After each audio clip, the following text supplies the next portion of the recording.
Welcome back to Matt Cooper Bites. Today we have a recipe video, not a mixed grill review, but I'm going to start doing a lot more recipe content on YouTube. So first we're starting with the Chicken Tikka Pathia, a firm favourite in British Indian restaurants. This one doesn't contain base gravy, it's a slight adaptation from the Curry Guy's recipe, but all the ingredients you can find in a local supermarket and are all in the description down below. But let's start with the ingredients now. So we've got 2 large onions there. We've got 2 tablespoons of garlic ginger paste. I use the cubes from Asda, freezer cubes. I'll just whack them in the microwave for 30 seconds. We've also got our spices here, which is 1 tablespoon of madras curry powder, half a teaspoon of paprika, cumin, ground coriander and ground turmeric, and a teaspoon of kashmiri chilli powder. We've got 2 tablespoons of sugar and 1 tablespoon of mango chutney, 200 grams of chopped tomatoes, 250 ml of reduced salt chicken stock. We've also got tomato puree concentrate. That's 1 tablespoon of tomato puree to 3 tablespoons of water. We've got 800 grams of chicken, which has already been cooked.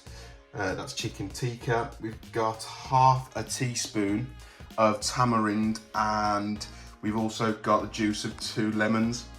I don't have tamarind concentrate, so I've used 1 teaspoon of tamarind sauce instead. And we've got 1 teaspoon of kasuri methi, and we've also got 3 tablespoons, of chopped coriander. So first off, you want to start with putting 2 tablespoons of vegetable oil into your saucepan. This saucepan I've got off Amazon. If anyone's interested in buying it, I'll put a link in the description down below, but I swear by this pan. It's fantastic for cooking curries like this. Then you want to get 2/3 of your onions, not all of your onions, just get 2/3 of them, and you want to add that to that pan until they start to go translucent. You don't really want them to burn, you don't want to start browning off, you just want them to go nice and soft and translucent, ready for the next stage.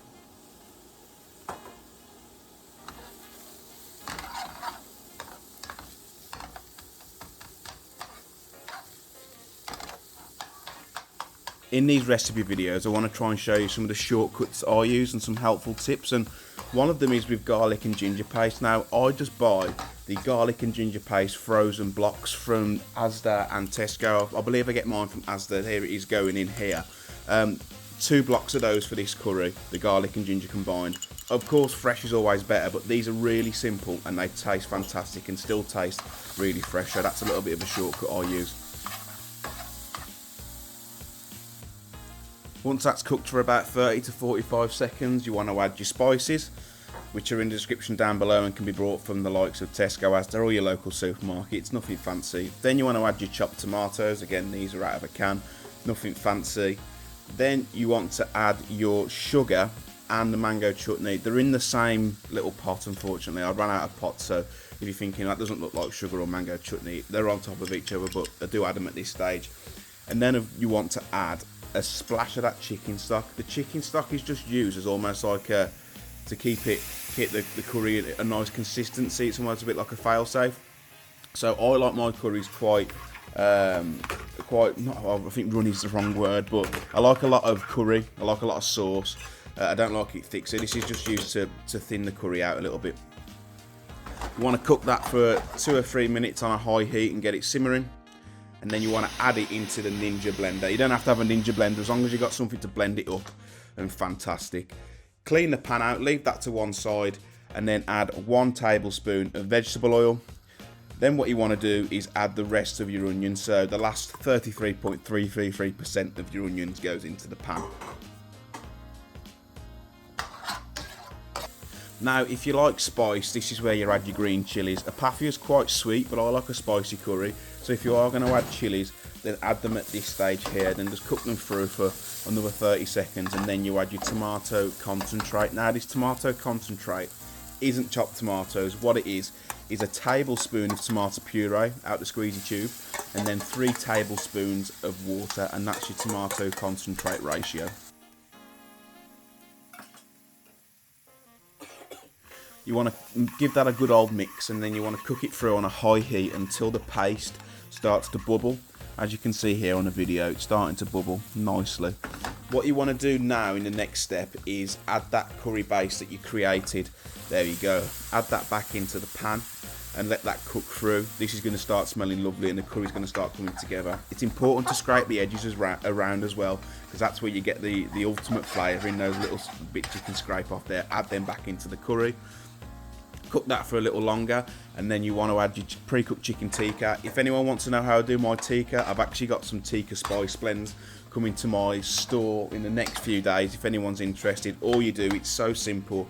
You take my tikka spice blend, you add vegetable oil, and you leave it as a marinade, and jobs are good. Now I've just added a little bit more chicken stock there because, as I said, I like a saucy curry. Now I've added the lemon juice and the tamarind into the curry. Again, that's going to give it that bitterness and that real sweet taste that we're looking for with the pathia. Now this is optional, and this is what a lot of curry houses do, but I've added red food colouring. As you can see, it's completely changed the colour of the curry, and you may think that looks a lot more familiar to the pathia I'd have in the curry house. Again, you don't have to do this, and you know what, I quite like leaving it out, but I'm just showing you how restaurants get that radioactive colour, and as you can see, that's a fantastic looking pathia. This is where you'd add your kasuri methi or fenugreek leaves. Again, you can get these in Tesco's or Asda. I forgot to put it in the video because I'm a donut, but this is where you would add that, and then you have your coriander to garnish. But this is the curry done now. It really is as simple as that, and honestly, I've only had a pathia probably the last 2 or 3 months, and now it's definitely my go-to curry. I love a tikka masala.